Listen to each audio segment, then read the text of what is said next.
Corruption. It's a word that leaves a bad taste in your mouth, like finding out your dentist invested your life savings in a fidget spinner factory. But it's more than just a bad taste. It's a cancer eating away at the fabric of societies around the world. Corruption is the abuse of power for private gain. Think of it like this. Imagine your elected official using taxpayer money to buy a solid gold statue of themselves riding a unicorn. Not cool, right? This isn't just a victimless crime.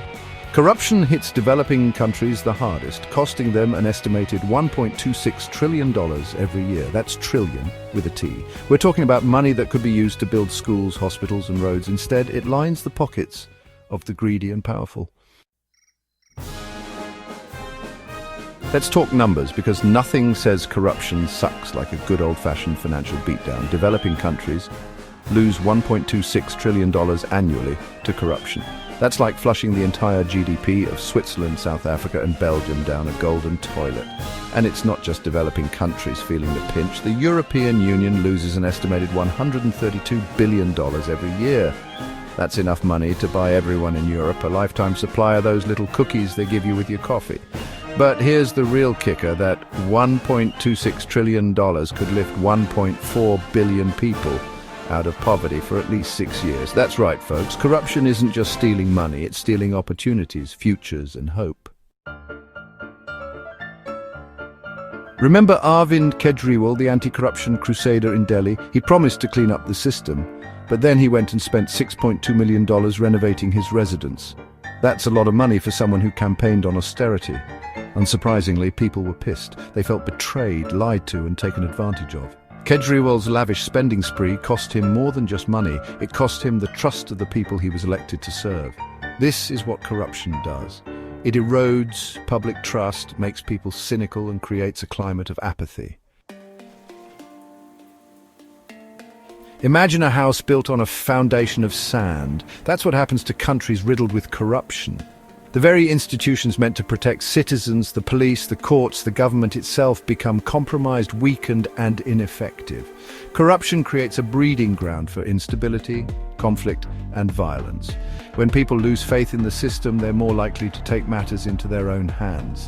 This leads to a vicious cycle of violence and lawlessness, further eroding trust in government and perpetuating the cycle of corruption. It's a lose-lose situation for everyone involved. Section 5. A world on fire, corruption fuels global crises. We're facing some serious challenges in the 21st century. Climate change, pandemics, terrorism. These are all complex problems that require global cooperation and a coordinated response. But guess what makes tackling these issues even harder? You guessed it, corruption. When resources are siphoned off by corrupt officials, it undermines our ability to respond effectively to crises. It's like trying to put out a fire with a bucket full of holes. Section 6. Corruption's grip, real-world consequences. Corruption isn't just some abstract concept. It has a real, tangible impact on people's lives every single day. In Bangladesh, 1 in 3 people report being victims of corruption. Imagine having to bribe someone just to get a driver's license or access basic healthcare. In Afghanistan, up to $1 billion in aid money has vanished due to corruption. That's money that was supposed to help rebuild the country, provide essential services, and create a brighter future for the Afghan people. And in Russia, want to be a police officer or a doctor? Better have deep pockets, because those positions often go to the highest bidder. Section 7, the enablers, high-scoring countries and their role. You might think, well, at least some countries are doing well in the fight against corruption, and you'd be right, some countries have made significant strides, but here's the catch. Even those high-scoring countries often play a role in perpetuating corruption globally. How? By providing safe havens for dirty money and turning a blind eye to the shady dealings of corrupt individuals and businesses. It's like hosting a neighborhood watch meeting at a mob boss's mansion. Section 8, the antidote, transparency, inclusion, and public engagement. So, how do we fight this global epidemic of corruption? It's not going to be easy, but it starts with 3 key ingredients: transparency, inclusion, and public engagement. Transparency means shining a light on government activities, making information readily available to the public, and holding those in power accountable for their actions. Inclusion means ensuring that everyone has a seat at the table, from activists and journalists to marginalized communities and young people. And public engagement, that means you speaking out against corruption, demanding better from your leaders, and holding them accountable for their actions. Section 9, fighting back global efforts and the path forward.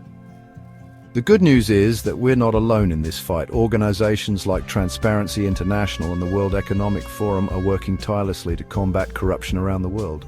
They're developing tools to track illicit financial flows, advocating for stronger anti-corruption laws, and empowering citizens to hold their leaders accountable. But they can't do it alone. We need everyone to get involved, from everyday citizens to world leaders, because the fight against corruption is a fight for a more just, equitable, and prosperous world for all.